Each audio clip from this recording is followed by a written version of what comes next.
지난 시간에는 스트레스에 대한 일반론, 개념과 스트레스에 얽혀 있는 여러 가지 이야기들을 했습니다. 오늘은 스트레스를 어떻게 이제 잘 다뤄갈 수가 있는가, 다루어 갈 수 있는가, 이런 얘기로 할 것 같습니다. 그래서 이제 스트레스를 잘 다루는 방법에 관한 연구들을 쭉 살펴보면 스트레스에 강인한 사람들의 특징이 있어요.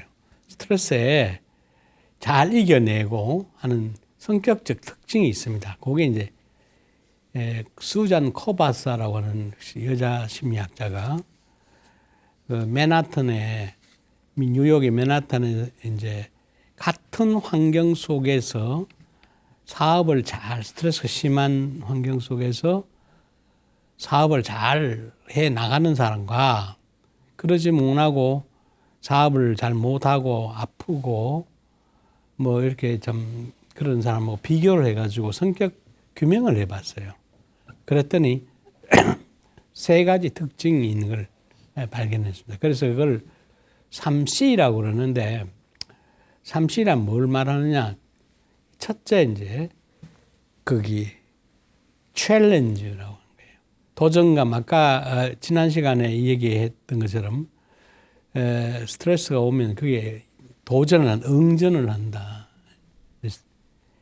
그런 이제 스트레스 거기에 짓눌려 버리면 안 되니까 도전을 하는 그 도전감이라고 하는 저게 바로 일종의 챌린지가 되는 거거든요. 그러니까 겁내지 말고 딱 보고 도망갈 생각하지 말고 무슨 어려운 일에 그냥 뒤로 돌아서 도망갈 생각을 보통 하는 사람은 아무리 쉬운 일도 도망가는 게 습관화돼 버려요. 그러니 응전을 하는 거예요. 인생은 그런 거예요. 누구나 다 그렇게 하면 성공하죠. 그 다음에 두 번째가 이제 통제감을 간다. 지난 시간에 많이 얘기를 했던 게 통제감이에요. 통제감, 컨트롤. 그것도 C자죠. 그 다음에 세 번째, 하면 몰입한다. 헌신감이에요. 그냥 빈둥대며 하는 게 아니라, 지난 시간에 의미 있고 즐거운 일에 몰입한다 그랬잖아요. 그 몰입이라는 게 커미트먼트입니다. 자, 저렇게 C자가 세 개입니다.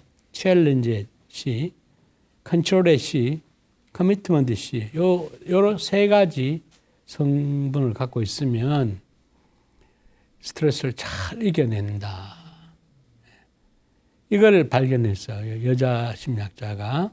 그래서 3C라 그러고 저런 세 가지 성격의 특성을 갖고 있는 사람들이 스트레스 하디네스, 스트레스에 강인한 자다. 스트레스에 강인한 자.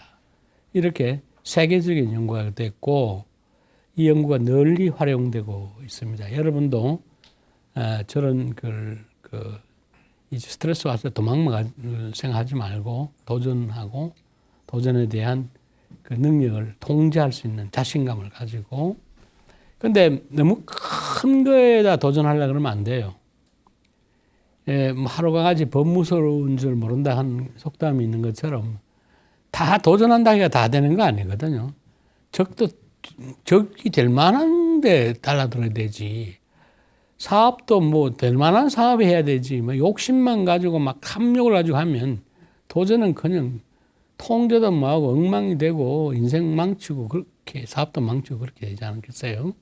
그래서 그런 걸 잘 박자를 맞춰서 하시면 좋겠습니다. 그 다음에 이제 이 스트레스에 대한 잘못된 통념이 한 몇 가지가 있는데 이 정리를 한번 해보면 이렇습니다. 우리는 스트레스에 대해서 참 정의도 안 되고 스트레스에 대해서 제 멋대로 얘기한 그런 경향이 있다는 것을 지난 시간에 쭉 얘기했는데 첫째가 말이죠. 성공하기 위해서는 반드시 스트레스를 경험해야 된다. 이런 말을 강조해요. 스트레스를 반드시라는 말은 맞지 않는 말이에요. 성공하기 위해서는 반드시 스트레스 갖지 않고 즐겁게 성공할 수도 얼마든지 있는 겁니다. 진짜 성공한 사람들은요, 일을 즐겁게 하죠. 예를 들면 에디슨 같은 사람은 국민학교 3학년인가 학력이 최고 학력이에요. 근데 평생 발명가를 재밌게 했단 말이에요. 재밌게. 그렇죠? 얼마나 호기심과 재밌게 했어요. 그렇게 발명왕이 되잖아. 그 전기불 이거 발견하는데도 몇천 번, 몇천 번 잊어버렸는데, 전에는 알았었는데 지금 기억이 안 나네요. 몇천 번 했는데 실패한 게 아니라 그래요. 또 그게 도전했다. 시행에 트라이얼 했다. 이렇게 얘기해요. 한 번 성공을 얻기 위해 가지고 수천 번 도전한 거예요. 그러나 즐겁게 한 거예요. 실험하였다. 실험했다.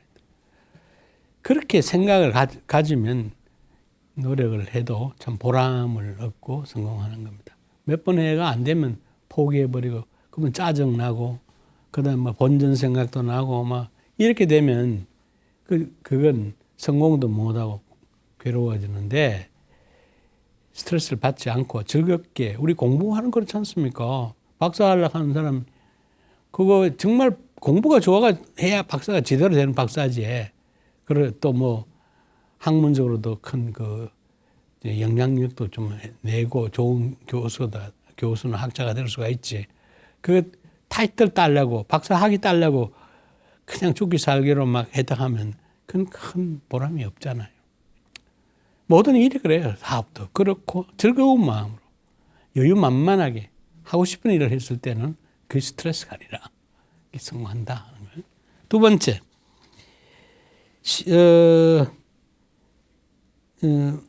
두 번째가 모든 스트레스는 다 나쁜 것이다. 이런 또 통념이 있어요. 안 해요. 우리 지난 시간에 스트레스는 두 종류가 있다고 그랬죠. 하나는 유 스트레스, 즐거운 스트레스. 하나는 싫은 스트레스, 즐겁지 않는 스트레스, 디 스트레스. 그죠? 봐요. 유 스트레스는 즐겁고 의미 있는 일에 몰입하는 거. 우리가 인생이 그런 것만 해봐요. 얼마나 발전하고 행복하고, 그건 바로 행복으로 가는 길이라고 그랬지 않습니까? 그런 걸 찾아가라 말이에요. 그거를. 잘못된 거죠, 그것도. 그 다음에 세 번째, 피하면 스트레스는 없어진다. 천재 이런 얘기가 어디 있어요. 사람들은 이렇게, 그냥 스트레스 오면 피하면 된다. 그러니까 피하라는 거예요. 더 큰 화를 불러들인다. 스트레스는 직면해야 돼요. 부딪히면. 생각보다 모든 고통은 적습니다. 우리가 연애 이제 할 때 그렇잖아요. 내가 사랑하는 여자한테 편지를 하나 전하려고 그러는데 거절 하나 무약고 싶어가지고 진짜 도전 못 하거든요. 그런데 어떤 용기는 나는 다 해가지고 딱 전했는데 확률은 내가 10%밖에 성공할 수 없다고 생각을 했는지 모르는데 실제로 해보면 확률이 50%. 생각하는 것보다 훨씬 적단 말이에요. 그렇죠? 그게 용기란 말이에요. 거절당할 거에 대한 너무 크게 평가를 하는 거거든요. 그래서 이 스트레스는 다 나쁘고 다 피하려고 하는 그런 게 아닌데 스트레스는 부딪혀보면 별것 아니다. 인생이 살아보면 그래요. 별것 아닌 거예요. 내가 관념적으로 상대의 그 스트레스를 굉장히 부풀는 거지 실제로 스트레스는 그렇게 아주 실제적으로 그렇게 두렵거나 무섭거나 그런 게 아니다 하는 거예요. 관념적으로 그렇게 만든 거다 하는 거예요. 그 다음에 네 번째가 스트레스에 나는 포위되어서 사면이 포위되어 있어서 갈 길이 없다. 이런 사업하는 사람은 그렇게 말해요. 지금 갈 길이 없다. 완전히 그냥. 우리나라 지금 경제를 막 그렇게 비판하는 사람 많아요. 지금 엉망이라고. 그거는 어느 때도 그런 말 안 한 적이 없었어요. 그렇죠? 안 어려운 일이 언제 있었어요. 우리가. 오늘 막 어려운 게 아니거든요. 그 중에도 사업 잘해가는 사람이 많이 이 중에서도 이 현실 속에서도 잘하는 사람도 있고 사업이란 건 맨날 잘 되는 건 아니잖아요. 약간의 고비가 있다가 또 그걸 또 풀어가고 또 넘어가고 이렇게 하다 보면 점점 더 성장해가고 발전해가는 건데 그냥 전면적으로 부정하고 언제나 좋다 할 때만 있었습니까? 안 될 때도 있고 좀 될 때도 있고 이렇게 해서 전반적으로 고통은 있게 마련이지만 그 속에도 역사는 발전해 가는 거고 그런 거다. 그러니까 우리가 이제 이 통념이라는 거는 잘못된 신화예요. 잘못된. 여기에 사로잡혀 있으면 안 된다. 이 통념을 깨고 나와야 된다. 그것이 용감한 것이고 발전하는 것이고 스트레스를 이기는 거예요. 우리는 통념에 바로 길들여 있는 게 스트레스뿐만 아니라 여러 가지 잘못된 통념, 잘못된 관념, 이게 우리를 짓누르고 있는 겁니다. 그리고 우리 발전을 막고 있는 거고, 우리가 혁신을 해야 돼요. 하루하루 나아져야 되는데, 통념에 있으면 자꾸 퇴행하는 거예요, 퇴행하는 삶은 발전이 없습니다. 부딪히면 별거 아닙니다. 그런 삶의 자세를 스트레스에서 우리가 할 때 스트레스는 엄청나게 줄어든다. 생각했던 것보다 별거 아니다. 그런 자신감을 갖게 됩니다. 그 다음에 이제 스트레스를 어떻게 다루느냐. 생리적으로 다루는, 우리가 이제 명상 시간이기 때문에 명상으로 다루는 방법. 이게 제일 많은 거예요. 특히 생적 반응이 스트레스를 받으면 혈압이 올라가고 맥박이 뛰고 생리적으로 여러 가지 그 불안정 상태를 잘 보이지 못하거든요. 자, 그렇게 그냥 방치해두면 그게 우리 앞서서 공부했던 여러 가지 스트레스 관련 질병들에 걸리게 된다. 그걸 이제 심신의학으로도 설명했고, 심리신경 면역학으로도 설명했고, 그랬죠? 그래, 만병이 거의 8, 90%가 그런 스트레스 때문에 생긴단 말이에요. 그렇죠? 네. 그러면 이제 스트레스 어떻게 다룰까? 제일 공통적인 거는 이제 생리적으로 다루는 거는 호흡이에요, 호흡. 모든 명상의 공통의 호흡입니다. 호흡 명상이에요, 호흡. 그래, 어느 명상할 것 없이 호흡 다 하잖아요, 호흡. 그 호흡에 또 공통점이 뭡니까? 심호흡이에요, 심호흡. 아랫배로 하는 호흡을 단전호흡이라 그러기도 하고, 횡경막 호흡이라 그러기도 하고, 여러 가지 말로 쓰는데, 서양 사람들은 그걸 횡경막 호흡이라고 보통 표현해요. 횡경막이라는 건 가슴 부위하고, 이 흉추 여기하고, 그 다음에 요부, 그러니까 배 부위를 가른 가로막이, 막을 횡경막이라, 가로막이 막이라 그렇게 말해요. 이게 숨을 깊이 들어 마시면 폐가 부풀을 거 아닙니까? 폐가 산소가 들어가면 폐가 부풀면서 이 가로막이 밑으로 내려가요, 쭉. 그러면 이게 아랫배가 쑥 앞으로 나오게 되죠. 앞으로 나오게 돼요. 반대로 토하면 이제 이게 아랫배가 쑥 들어가면서 여기 가로막이 근육이 위로 올라가게 되면 허파에 들어있는 공기를 짜라낸단 말이에요. 그럼 쭉 다 빠져나가죠. 또 그러면 쭉 들어 마시면 횡경막 밑으로 내려가고 가슴은 커지고 아랫배는 앞으로 쑥 나오게 돼요. 이 호흡입니다. 한번 해볼까요? 한 손은 가슴에 얹고 한 손은 아랫배, 배꼽 바로 밑에 이렇게. 자, 깊이 들어 마시고요. 천천히 하나, 둘, 셋, 넷, 다섯. 자, 토합니다. 하나, 둘, 셋, 넷, 다섯.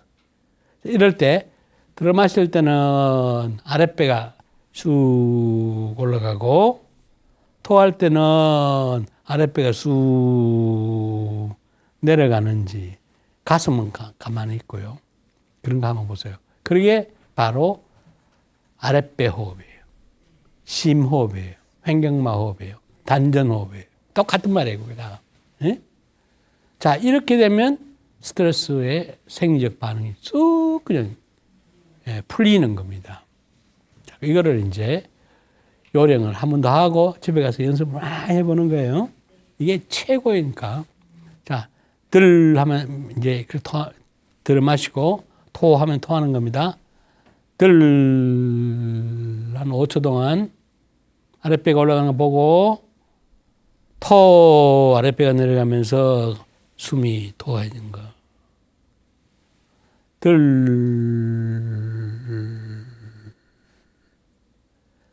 토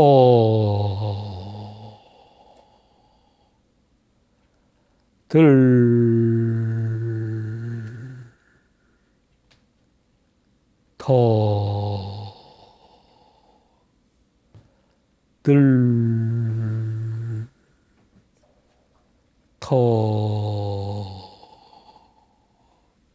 자, 요 몇 분은 잘 되는데 아직 안 드신 분이 많아요.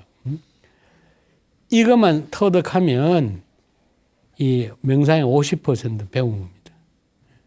그러니까 이제 누워가지고 또 책을 두 권을, 한 권은 아랫배에다 놓고 한 권은 가슴에 놓고 들어 마시보세요. 들어 마시면 아랫배 얹는 책은 위로 올라가고 그 다음에 가슴에 얹어놓은 건 가만히 있고 이렇게 되면 성공. 손을 가지고 하면 더 쉽게 또 알 수가 있죠. 안 된다고 화내거나 짜증내면 점점도 안 돼요. 이게 꼭 되게 돼 있어요. 연습만 하면 누구나 다 할 수 있는 겁니다. 아주 어린 애들은 다 그렇게 숨쉬고 있어요. 예? 여러분들은 이제 그동안에 스트레스 짓눌려 가지고 가슴 호흡으로 올라가 버리는데 이게 더 올라가 버리면 죽어요. 예. 숨이 꼴깍 하는 거예요, 그게. 그러니까 오래 살려면 점점 더 호흡 밑으로 내려가야 돼요. 예? 그 다음에 이제 두 번째, 부교음신계 활성이 온몸의 감각 살피기라고 저게 이제 심신 그 장애가 스트레스 관련 질병에 그 걸리는 이유가 우리 몸이 굳어 있어서 그런 거거든요. 이걸 빨리 찾아야 돼요. 굳어 있는 부분을 찾아서 풀어줘야 됩니다. 그 다음 이완 반응과 심상화라고 하는 게 있는데 이것도 역시 그 명상의 답이 있다에 다 그 이완 반응은 이런 거예요. 이완 반응은 굉장히 쉬운 거예요. 이것도 쉽게 한번 따라갈까요? 만트라 명상이에요. 만트라라는 말 들어봤는지 모르겠는데 뭐 여기다 불교 신자라고 한다면 이제 이런 거를 관세음보살 정도 아마 쉽게 해놓고 아까 호흡 명상이 있잖아요. 깊이 들어 마시고 보세요. 들 하고 토 하면서 마음속으로 관세음보살 하고 더 하세요. 자, 해볼까요? 들 토 마음속으로 관세음보살 들 하면 그냥 들어 마시고 아랫배가 올라오도록 들어 마시고 토 마음속으로